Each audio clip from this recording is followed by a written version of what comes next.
My name is Sheila Corona. Welcome back to another recording of the Jeshua channelings.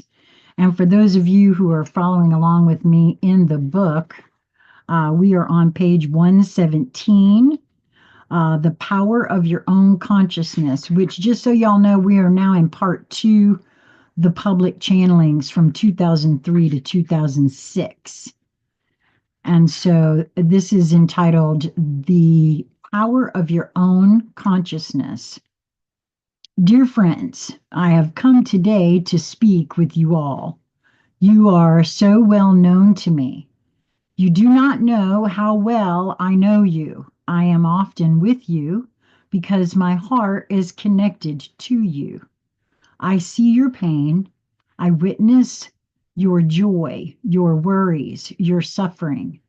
And I would so much like to tell you about the power that resides in you, the power of your own consciousness, the power of your own being, the power of your own soul.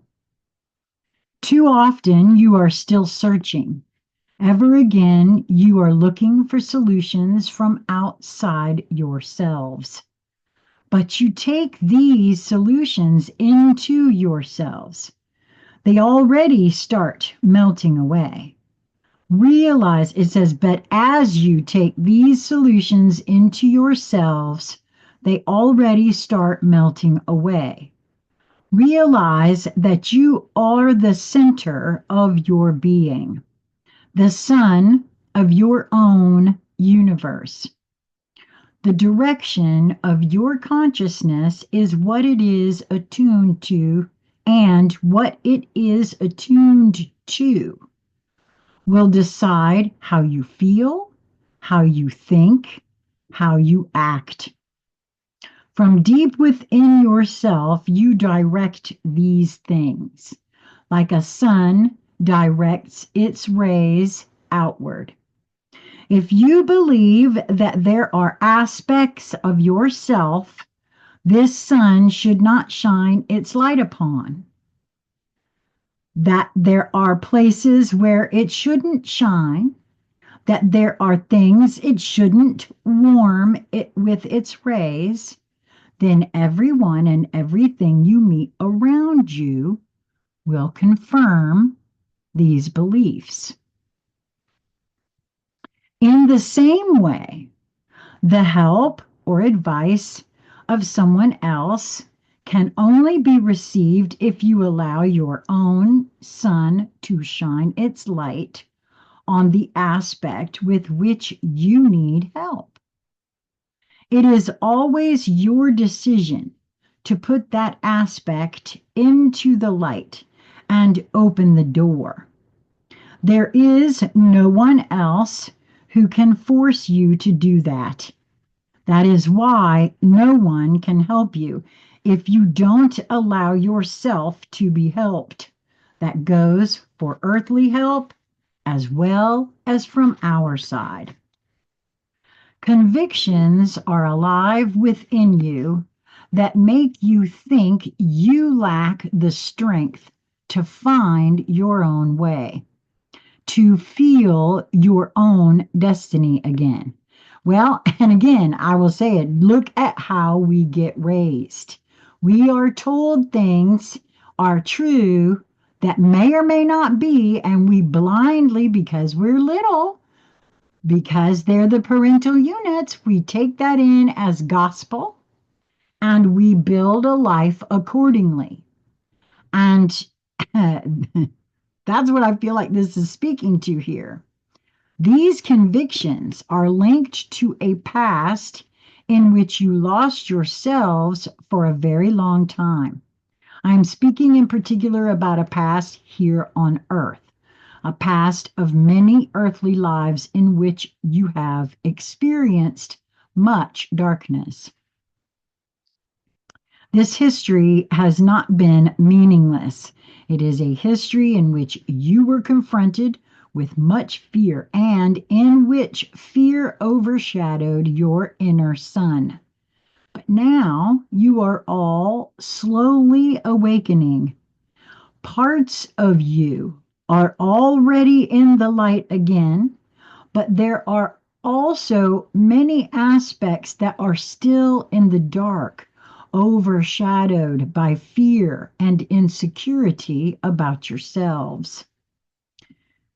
You can compare this inner darkness to a child being lost. A part of your soul is a lost child. It has lost its way in a past of pain. But the past is not a static thing. Time is, to some extent, an illusion. Nothing is irrevocably lost in time. There are no closed off doors.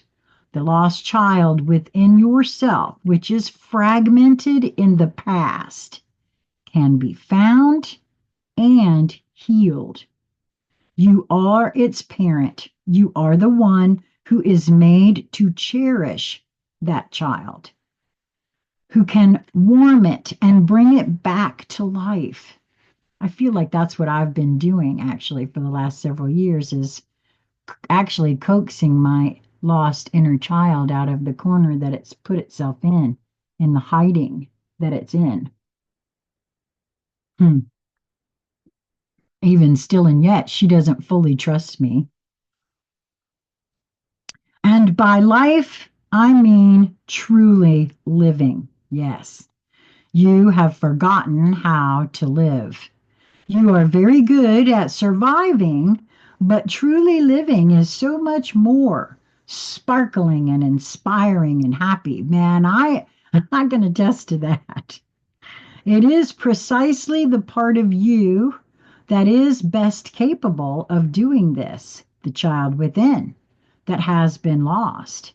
It got lost in the shadows of the past in an accumulation of events that were traumatizing to your consciousness. And this is, for me, what this is saying is exactly what I've said on this channel many, many, many times prior to ever finding this book. We have all been programmed from time immemorial with thoughts, feelings, ideas that we have assumed are truths that we have nothing to point to speak to the fact that that is a true statement. We simply believe it because that's what we've always been told. And everything as those things get stacked up on us, specifically if the little child is pretty present and says and knows within them that what they're being told is wrong, but these are big people and they supply everything and they say they know better than me. And eventually, that little being puts all of that aside and follows blindly because that's what's being demanded. That trauma is what that is what they're describing here for me. In all the times that you have been incarnating here on earth, on the level of the soul, you have been developing like children into adulthood. In that sense, you came to earth as children, made many experiences your own, and made many experiences you did not fully understand. Now we are coming to the end of a certain stage in your history, a certain cycle in your development, and it is time to rise above the experiences that have not been understood, to grow into the parent. It is now time to be the father and the mother of your own child. And that is what I'm pointing out in speaking to you about the power of your own consciousness, the power in you to rise above the wounded inner child. The child in you is the victim of many experiences that have not been understood. I am telling you that your deepest inner wound can best be compared to the emotional state of an abandoned child. It's a child that has somehow become separated from the security and loving arms of home and doesn't know why and what for.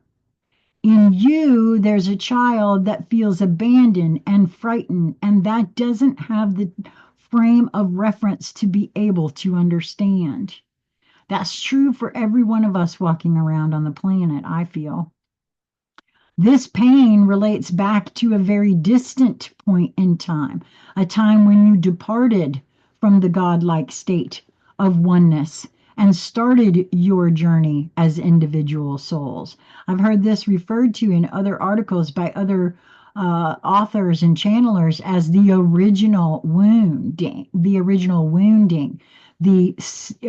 separation from the Godhead as the soul set out on its experiential journey, which is what we are actually doing here, the hero's journey, so to speak. This will be elucidated in the next channeling. Cosmic birthing pain was in parentheses there. At some point, you will understand that this journey was your own choice and an act of creation that was truly divine. The deep pain you felt when you commenced your journey alone, your journey of experience, this deep pain was at the same time a great act of creation. Because by disengaging yourselves as souls from the great whole, from Father, Mother, God, you were allowing yourselves to discover a great deal, to experience and feel a lot of things. At the current stage of your journey, where there is still much inner pain, it is hard to see what the ultimate meaning of that long journey home is. Warning me about this morning's live. But I want to assure you that you are wonderful beings of light with great courage and great trust in the Creator. Otherwise, you never would have commenced this journey. What I would like to remind you of is that that spark of courage and creativity and light in yourselves. What I would like to remind you of is that spark of courage and creativity and light within yourselves. Feel that spark again in your heart. Reconnect with it. Know that you have the power to let the child within you come to life again and let it sing and play by looking upon your darkness as the calling of a lost child. I'm offering you a perspective that invites you to cherish and love yourselves as the parent you truly are. At the beginning of your journey as a soul, you were entrusted with a lost and abandoned child, left alone in the dark. It was your challenge to deal with this emotional part of you. This part of you represents the most vital and, quote, raw aspect of you, the thrust of life itself. At the end of your journey, the end of this cycle of lifetimes, you will hold the hand of your inner child and see how it radiates joy, pleasure, and inspired consciousness to you. I feel like that's true. And my consciousness was trying to tell me about joy for a long time before this. I right the year before I started this channel, the year before I started looking inward, I found the letters that I put in the studio in the living room, joy, that appears behind Lisa. And then when I moved my studio in here, I created that. I learned quite accidentally when I started the channel that the little Pixar character, I'd never seen the movie Inside Out, and I didn't know this little character's name was Joy. And I was using her to represent me. That was a lovely little communication that I recognized from myself. For yes, it tries to endeavor to communicate with me at every turn if I see it. What it needs to get there is a grown up who will take it by the hand and cherish it and inspire it with trust. And that is your mission, to be the guardian of the child within. This child has caused you pain. It has been the carrier of your emotional traumas, but at the same time, it holds the greatest promise to be your profoundest source of love, joy, and creativity. Time has come. At this point in your history, it is time to gather and integrate the lost parts of yourself. It is time to be the central sun that you are. In reclaiming the power of your own consciousness, you are not simply returning to how things were before you started your journey. That's where, and there's a lot of light workers out here who will say that we are returning to oneness. We never actually left oneness. No, for me, I'm seeing that this is the point where I remove the veils from my own inner consciousness and realize that we absolutely always have been one and singular in nature, on a quest, a fun time quest to figure out exactly who we are and what we want to be when we grow up. To be honest with you, that's where I'm looking at it now at this juncture, because here I am at 63 and I still don't know. Not it's like I thought I knew, and now I know that I don't know. You know, I want that little lost child inside of me, and we're moving to something completely new where having that knowledge in us together, like, coming to the full knowing of who we are and experiencing life from that standpoint. That feels like the new that we got coming. So I'm going to read that again. At this point in your history, it is time to gather and integrate the lost parts of yourself. It is time to be the central sun that you are. In reclaiming the power of your own consciousness, you are not simply returning to, quote, how things were before you started your journey. You are creating a new reality or level of consciousness altogether. Recognizing your own divinity feels like coming home. Yes, it does. It awakens in you old memories of a blissful oneness and harmony you once knew.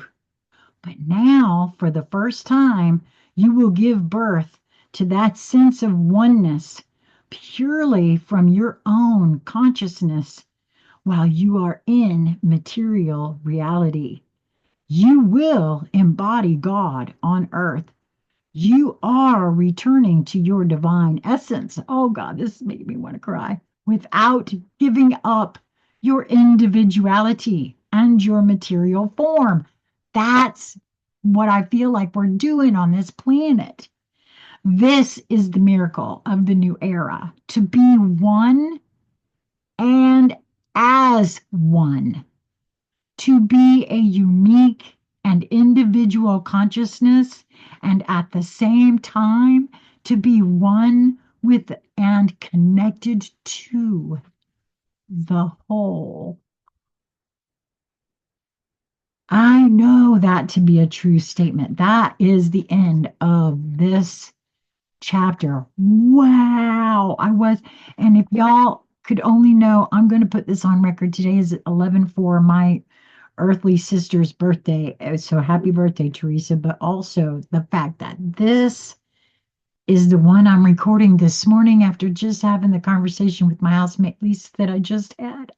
I can't even tell you how synchronistic this is. that I felt nudged to absolutely make sure I recorded this morning before I went live. Mm. It is yet and again another uh, instance of all of my surroundings using everything it can to communicate with me because I won't pull my presence in and listen to me. So I hope that you will move towards that which brings you joy in each moment. I feel like for me, that's the way to coax my uh, inner child that doesn't trust me, who's hiding in the corner. It's my way of coaxing her out. You're safe here with me. I hope you will do that for yourself. Until next time, be well, my friends.